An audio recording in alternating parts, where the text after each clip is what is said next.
A'udzu billahi minasyaitonir rajim.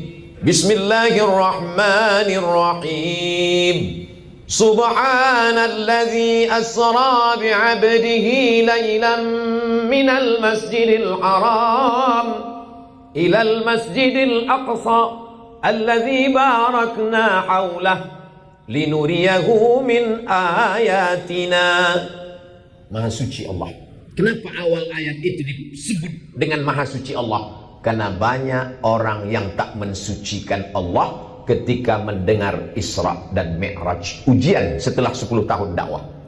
Sebelum itu mereka mensucikan Allah. Tapi begitu mendengar ada makhluk bisa terbang dari Masjidil Haram ke Masjidil Aqsa, naik ke Sidratul Muntaha, lalu mereka berkata, "Hai Muhammad sallallahu alaihi wasallam, angkat kakimu sebelah kanan." Nabi angkat kanan. "Angkat kakimu sebelah kiri." Nabi angkat. Kata Nabi, jatuhlah kalau ku angkat sebelah kiri. Kalau mengangkat dua kakimu saja kau tak bisa, bagaimana mungkin kau katakan bahwa kau pergi dari Masjidil Haram ke Masjidil Aqsa, lalu naik ke Sidratul Muntaha sebelum azan subuh kau sudah kembali ke Makkah? Mengapa mereka susah untuk menerima Isra Mi'raj? Ada 3. Yang pertama, karena mereka tidak mau membaca. Andai saja Abu Jahal, Abu Lahab, Abu Sufyan dan Abu lainnya itu mau membaca, mereka bacalah kisah tentang Nabi Sulaiman. Orang barat menyebutnya King Solomon.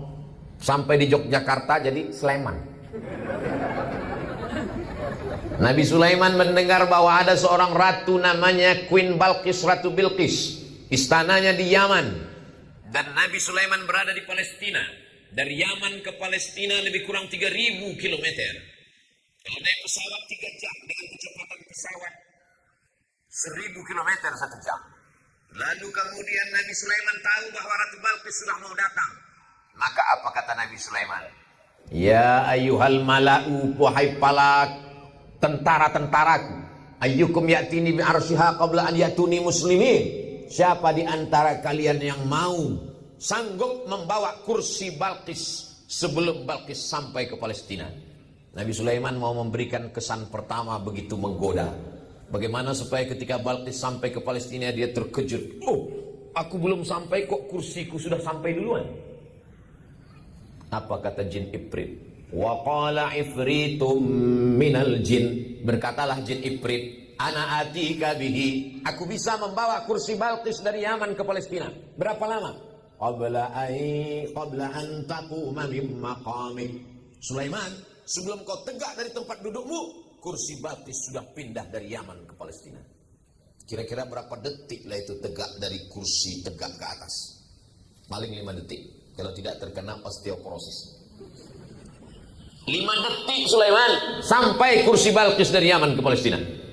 Wa qala allazi 'indahu 'ilmun minal kitab.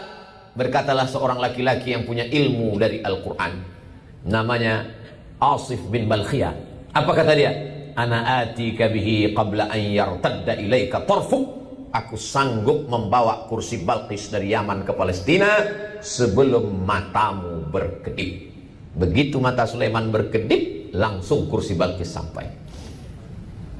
Kalau memindahkan kursi Balqis dari Yaman ke Palestina sanggup dipindahkan oleh Asif bin Balkhiyah sebelum mata Sulaiman berkedip, maka sulitkah bagi Allah memindahkan Sayyidina wa Maulana Muhammad sallallahu alaihi wasallam dari Masjidil Haram ke Masjidil Aqsa, naik ke Sidratul Muntaha? Mudah. Lalu kenapa itu tak dapat dicerna oleh Abu Jahal, Abu Lahab? Karena mereka tak bisa membaca. Maka jadikanlah generasi ini generasi yang gemar membaca. Alhamdulillah Pak Ustaz, saya dari pagi, subuh, zuhur, asar, maghrib membaca. Baca apa? Baca status.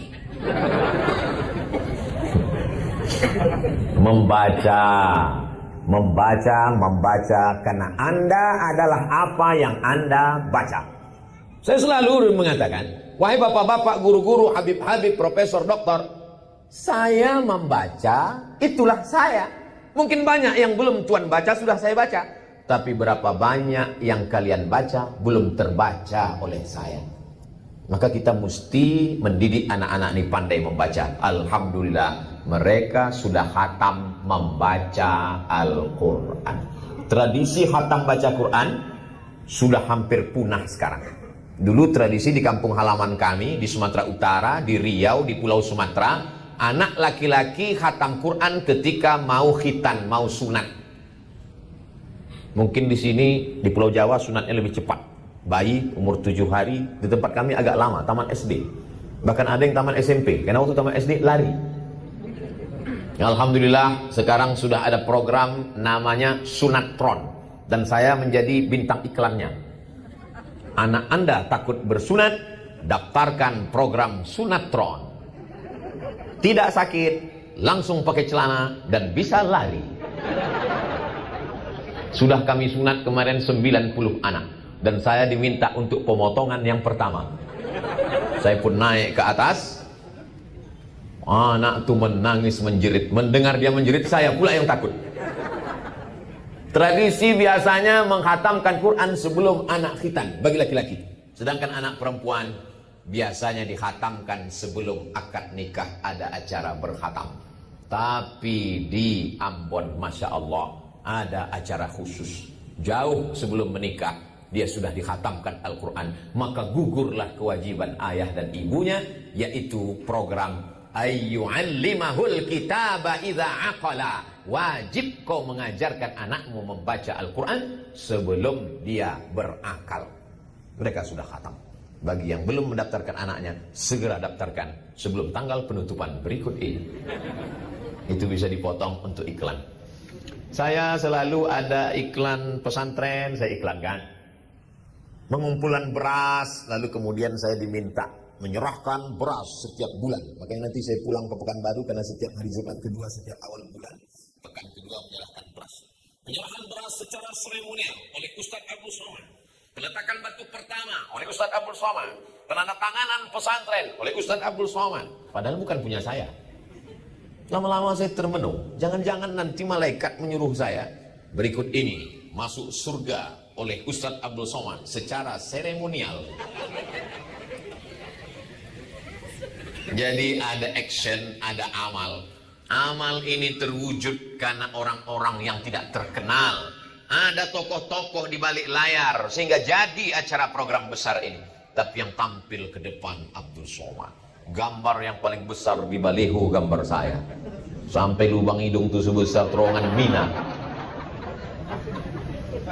Saya takut amal ini habis pahalanya gara-gara popularitas ini. Tapi macam mana lagi? Ini bukan kehendak Abdul Somad. Sampai sekarang saya tak punya kartu nama. Sampai sekarang saya tidak ada iklan mengiklan. Ini adalah ujian dari Allah Subhanahu wa taala. Maka saya minta kepada hubabah, kepada habaib, kepada orang-orang soleh di majelis ini, doakan supaya Abdul Somad istiqomah iman dan Islam. Jangan hilang pahala karena riya, dan paling penting mati dalam keadaan husnul khatimah. Jangan sekarang, kita masih ada janji nanti habis Covid.